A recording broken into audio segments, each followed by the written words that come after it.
right, guys, welcome back to Full Circle with Joyce. We're just getting down to the wire here, getting ready for our last discussion for the day, this Relationship Tuesday.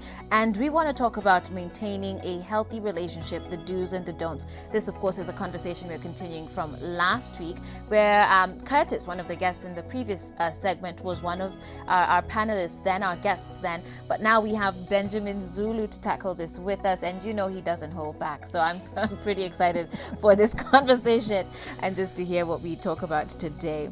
Now, one of the things, we're just going to jump straight into it, Benjamin, because we have a lot of questions and little time. You're right. Is it okay to keep male friends, like your male friends if you're a lady, and female friends around you if you're a man when you're in a relationship? What are the do's and don'ts around that? If you ask me, I would say as long as you're respecting the boundaries you have in your relationship. When I started dating my girl, I told her not to discard the friends who she had who are male, because part of your life involves them. Na shida moja wanaume wanajiletea ni kuambia your woman apart ways with all the other men. Then you are left to be the only one she will tell everything, talk to every time and all that. Then you start saying she's nagging, and yet you told her not to talk to anybody else, to talk to you alone. She has a lot of energy. So it's okay to maintain friends as long as boundaries are respected. But if the friend is interfering with your relationship, or the partner is uncomfortable, there's some things they can see maybe that's not okay. I think that's a different thing. Okay. All right. What about when it comes to things like paying the bill? Okay. Kuna wanawake pia wakitoka nje, even them they want to changia the bill, but sijui kama wanaume wanaona ati, oh, what are you trying to do? You mean you think I can't pay the bill? Wanasema ati, no, you shouldn't cater to the bill. How do you sort of handle that in a way that doesn't bruise a guy's ego? Jambo moja nilikuwa nataka kutaja leo ni we need to have one big do in a relationship. So we have don'ts. One big do is not, one don't is don't take yourself too seriously. Elewa seasons is alive as a man. Elewa season. It's not every time I have enough money to pay all the needs we have. Yeah. Come on. If my wife has some money, I'm happy that you lifted some weight. Yeah. The other day I was trying to pay fees for my wife and her father paid some money. I was so happy. I told him, you have lifted the weight for me. Yeah. You paid something. Yeah. So wanaume, don't take yourself too seriously. Seasons are lives. There's sometimes you need to be helped here and there. Does not mean you are being diminished in any way. Yeah. So don't take yourself too seriously. Okay. Yeah. Okay. Sasa kuna jambo lingine hapa. Yes. Wanaume sana sana tukiwauliza, you know, are you okay? Is anything wrong? I'm fine. Inakwamia hapo. I'm fine. Tuliambiwa sijui juzi, sijui kuna nothing box. Alafu kuna hiyo phrase, I'm fine, which is so annoying to a lot of women. What is that about? That question, are you okay, is very wide. But unaona amekasirika yenyewe kweli. Then ukiona amekasirika, ask that way. You don't look happy. Okay. Frame it in a way that is more specific. Wakati swali iko general, the answer will also be general. Okay. Somebody said, before you ask me how I am, be ready to take all that is going on in my life. Sana nasema mtu akinisimamisha kwa barabara and you say, yes, I'm worried about this, I don't have this amount of money and all that. So I'm saying it's not good for men to block women away by not telling them what is going on through them. I'm not justifying that. But I'm saying learn also when he's ready to talk. Learn the mood. How about you ask me, jana usiku, you know, you are talking about something yesterday. You didn't look okay, what was going on? I'll be more ready maybe to talk. Okay. Kuliko when I'm stressed that time. Okay, so Pia, it's we should also... Time. And another thing, you should also sound like it's not an attack. Zingine zikwangi maswali ni attack. You know, so it's like it's inakaa kama combative. Are you okay? You know, I even feel belittled in a way, you know. Kwani shida yako ni nini? Na kitu kingine ujue kama hatuko marafiki, sitakuongelesha kama rafiki. True. Now somebody said, those who get to marry their loved ones are lucky in the world. Yeah. Some people didn't marry out of friendship or love. Na akasema, love, relationships don't die for lack of love, they die for lack of friendship. True. Kwa hivyo, let's cultivate friendship. I know we have a few questions, but one thing I wanted to emphasize, after I studied the do's and don'ts and what goes on, after I studied my own relationship, nikakuja kurealize fun is very important in relationship. Learning to just make fun. I enjoy when I wake up in the morning and I am joking with my girl. I tell her, I'm missing you the way an idiot misses the point. you know. It's comical. The other day she saw a Facebook page that was asking, if your relationship was a movie, what title would you give it? Then she wrote there, Two Idiots. Oh my Lord. Wow. I think, and I enjoyed, I heard you a while back saying that you planned to get married later in life. Yeah. But somewhere God changed it and you did it sooner. Yeah. And I was asking, was it God or Waihiga? I'm not sure. Mimi saa zingine nasema hiyo box nilijifungulia tu mwenyewe nikajingisha. So I enjoy sometimes you see that light. Yes. Yeah. Eti, another thing is ni kusema what I realize with myself, because naturally I like fun and relaxing. Nisipolete hiyo energy ya kufurahia kwa nyumba, nitaanza kufikiria marriage yangu ina bow. Na ni vile sikulete hiyo energy. It's an energy you bring deliberately. We have to do it. We have to do it. Yeah. So make yourself able to be joked with. Okay. You know, somebody would say, I was sending his husband, I wanted to send you something nice, but the mailman told me to get out of the mailbox. Okay. You know? So you just find ways to just have that conversation, light-hearted chit-chat during the day. Yes. Yeah. And why are people so sensitive when you joke with them, they get offended? Because they have not resolved issues within them. Okay. Ukijoke naye na upate amekasirika ni kwa sababu akona too many sensitivities. Yeah. Yeah. Some jokes surely may not come out good. They may go haywire. Sure. But understand it was meant on a light note, and you don't need an apology. And that's what you're saying. If you know your person, if you know your spouse and your friends, you will also know which jokes to make and which ones not to make. Isikue kama ule alisema ukiona watu wawili kwa gari na wamenyamaziana huyo ni bibi na bwana. It should not be like that. Yeah. Atukiona wana chat very excitedly, they are not married. Okay. Okay. At by then and remember what I told you. Even if you're very pretty as an angel, beauty diminishes with exposure. Chapati unukie vizuri wakati uko mbali. Ukiingia kitchen, hiyo harufu hupotea na chapati jaenda ni wewe umeizoea. So find other ways to cultivate the relationship. Okay. You can't continue slaying him for life. You will slay him for a few days and he stop getting slain. Kijameni, woi, wanadada tunakujiwa, woi. Enjoy the lighter moments. Yes, you see question. Yes, wacha nisome maswali hapa. But good morning, Joyce. This is actually on a very serious note now. Yes. Someone says, good morning, Joyce. As for me, I'm pregnant by this man and I'm only 22 years old. The guy is 24. And I came to know he's dating high school girls. Not one, but 7. Hao wawili ni watoto. Then ananiambia nitoe mimba. I'm at a point of committing suicide because I really love him. What should I do? That girl There's so many do's and don'ts right here. That girl, she's at the age I call the age of mistakes. 22 is the most frequent age of mistakes in my experience. In my clinics, whenever I talk to girls and they messed up, many times it's 21 to 23 and the prime age is 22. Because she looks grown body-wise, but inwardly she's still a child. Your brain finishes maturing at 25. That girl should inbox me and I will give her a session for free instead of thinking about suicide. Don't kill yourself and that baby. You have a life. Okay. And I was surprised that at 32, she'll be wondering, what did I want to kill myself about? Again, let me tell girls, a 24-year-old boy is not a man. He's still a boy. No wonder he's dating many girls. He has not known what he wants, who he is. And he's dating high schoolers, not just one, but 7 of them. He's capable of making you pregnant and all those girls because this is a boy grown tall with something fertile that can fertilize you.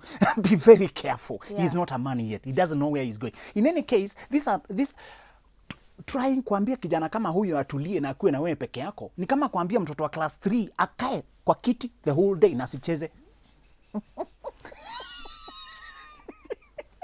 That's how young he is. Kuna mwanaume kama manapa. Wewe una agree na hii story? Hey, amesema hapana. That's how young he is. So this is a child play. This child play. I told these kids when they go to campus, date as you want, but take it as an experiment, not seriousness. So tusichanganyike na hapa mandevu. Hii ni mchezo, acha kulete seriousness. Okay.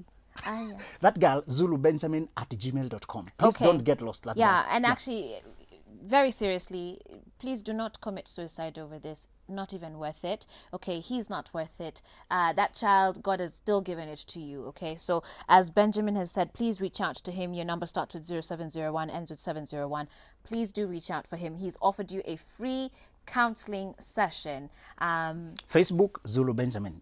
Yeah, so kindly do reach out to him. We'll see how to connect do that, you two yeah. at the end of the show. But of course, you can keep your other questions coming into 22999. And speaking of that, this thing of dating multiple partners, as we're seeing here, you cause so much damage. And if you're truly mature in your relationship, commit to one person.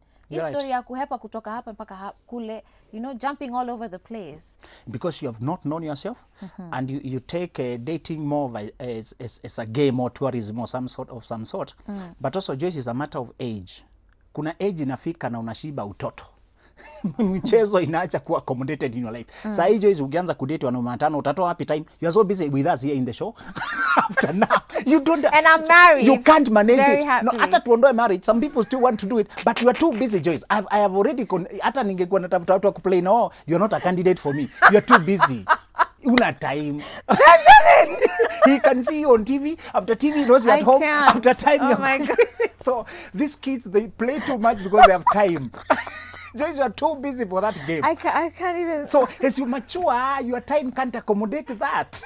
So this kid who is dating 7 high school kids, when you call this one, when you visit the other one, he also doesn't have time to look for money and to work. This is an idle boy.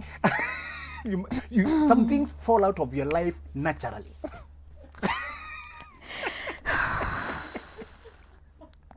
Just you're too busy for that. Don't even try. I can't. Okay. Benjamin, you're mad. Where? Ebu. Sijui tuwashe AC huku ndani ama ni nini? Kai mpaka natolewa machozi. And it's true. It's true. Anyway, I am a very busy woman. Yes. I don't have time for games. That's it. That's it. So some things will follow. Don't come at me with games. The more you grow. Yeah, it's true. You know yourself. You know what's important. You've prioritized. There's more demand on your time. Jamani. Imagine now a boy is waiting kwa gari yako. Tukitoka hapa sasa ndio uende mpate. By the way, kuna siku moja tena si a boy, mzee, shame on you if you're watching. Mzee alikuwa ananingojea hapo nje kwa parking lot. Shindwe. Anyway, let's get to some more questions. Mercy Ogola, you saying you need to talk to the psychologist at a personal level. How can you get to him? Just give us your feedback. I mean, how people can contact you here on the show. Email is zulubenjamin@gmail. Facebook is Zulu Benjamin. Yeah. Susie Shiko says, Zulu, unapendwa, you need to be in that seat every Tuesday. Asante. Asante sana. But hey, Nashuku Niwewe has come back with another question. And this time you're asking, what is a healthy relationship to begin with? All right. So here, I guess he's saying we're saying do's and don'ts, but he's like, what actually even makes a healthy Let me relationship? bring this joke to, first of all, bring it. Somebody said Facebook should have a limit to how many times you change your relationship status. Okay, when you change more than 3 times, they should change by default to unstable. I'd second that. Okay, Benjamin. A healthy relationship to begin with is you are not looking for happiness in a relationship. You first of all looked for completeness and happiness within yourself. Yeah. Love is not given, Joyce. It's shared. Yeah. We share love. And I told people, don't call people my love, until you transfer your right of happiness to them. Sure. Thinking you are my love, and when I go, I've gone with your love. Yeah. No. Yeah. You needed to. So first of all, a healthy relationship begins with a person who knows who they are, where they are going, and they know their life goals. There's a girl I was dating, aliposema anatafuta green card aende America. Mimi nikaacha. Kwa sababu ukienda America nitabaki na nani? Mimi siami Kenya. So I knew what I wanted. Yeah. I said I'm not boarding. So Yeah. tukabaki kuwa marafiki na ameenda. She's left. Okay, So okay. I knew myself and where I'm going in life. Therefore, I could find a person whom we Okay. could be compatible. So begin with knowing yourself first. All right. Yeah. All right. Well, let's talk about another do or don't here. Yes. Which is about airing dirty laundry in public. And there's ways, some people, they've become, they're very suave with how they do it. But when you're talking about your issues as a couple or raising something publicly, maybe kuna kitu in your household is not going very well. You're right. Is there any point at which you can actually raise that issue in public or absolutely not? Sababu ni gani? The point is, the end should justify the means. Yeah. Kuna time naweza sema mambo yangu privately with my wife if I'm trying to teach a group, and that is a very instructive example. Lakini kama ninaisema nimwaibishe to criticize her, that's very harmful. Yeah. Or But I'm you know, a lot of venting. people do it and they don't even think They're about trying it. to vent. Yeah. they're trying to vent against their their partner publicly. That's very wrong. We have 3 fatal signs of a dying relationship, and one of them is public criticism. We have others like... Oh, it's a sign of a dying relationship. Yes, we call them fatal signs. You can these signs show that the relationship is dying. Okay. The other one are called stonewalling and all that. Kwa hivyo, you only talk your private things if they are useful for teaching, but you know the other person will not be hurt that way. But if it's for personal solving of conflicts, you need to solve them on a private level. Na ukiona mtu anakusema sema bila hata kukumbuka, they talk fast and they think later, that's an immature person. Okay. Yeah. Well, there's a question here from Carol Alma on Facebook saying, "Hey Joyce, so I'm 25 and I can't seem to stay in a relationship for even a month. So every time I get into a relationship and the man says we should make love, I just lose interest. But if a guy wants to have sex with me with no strings attached, I feel okay with it. Wow. What could be wrong with me?" she asks. Okay. That is a loaded question. Let me also a quote I saw somewhere. Wanasema some people find their soulmate on their first date, the first person on the date. Wanasema then there is you doing auditions every month. Oh my Lord. Okay, that's a joke. It's not related to whoever asked, but I just saw it somewhere. Okay. Huyu nimemwelewa. Ati anasema akiwa kwa relationship, if she tries to date and the person say they have sex, she's put off. No, if they say make love, and again, this is not something we would even encourage here on the show because, of course, this is a faith-based show. So first of all, I need to say, we would encourage you to be abstaining until marriage, okay? That was a gift that God gave to married couples. So that to me is the first problem there. But that aside, she's saying that when they say to make love, which sounds more, I guess, like they're more into the feelings of it. Maybe they actually care about this person. There's a bit more of the romance and maybe even love attached to it. You're right. She doesn't like it. But when they say, let's just have sex with no strings attached, like very casual, then she's fine with it. Yeah. I need to introduce this. This is a person who is afraid of... can you see her refusal to have sex in a person she's trying to date is a healthy thing? If they're trying to date and the man wants to take sex ahead of the dating, that's a healthy thing because she wants to know, first of all, are you into it or you just want sex? Can you see that? Okay. She has 2 problems. She has a problem that is very distinct. It's not related to the fact that she wants to have sex with men with no strings attached is what we need to talk about. And I suppose that she should see a specialist, see me or see whoever is near you, a professional, to talk about it. Because hajaelewa whether sex has anything long term. There are people who think it's as simple as taking a cup of coffee when you're thirsty or when you need glucose. I think she has not understood what sex. This is what I tell women, that it's the sacred garden of a woman. It's the holy of holies to your femininity. And some women would tell me that if there's a lady who was saying that if I knew a man would rape you, I'd tell her, you better kill me instead of raping me. And I was asking, that sounds extreme, but I could understand it. It's to say this woman, ajaelewa kwamba sexuality is precious to her. And when a man, when they have sex, she has lost more. Right. In sex, the man, huwa tunamulinganisha na projector. The way you see a projector is projecting to the wall. And the woman is the whiteboard, the recipient of the rays. So the problem having sex with many men is, even when you finally have one to live with, you'll have too many to compare him with. Wow. And you'll have no time to And it will damage your relationship. When the Bible says the bed should be pure, it's because when there are too many ghosts men inside of you, you never be contented. Tulienda kukula nyama Bama siku moja, lakini tulikuwa vijana tukacheza tukasema kabla tununue tutaonja around. So tukaenda tukionja. When we finally settled to it, we did not enjoy it. We are busy comparing with what ni kama ile ilikuwa nikakuja kujua it is the same way. This lady needs to process. She has a lot of unfinished business. She could be afraid of commitment. She could be afraid of settling. Okay.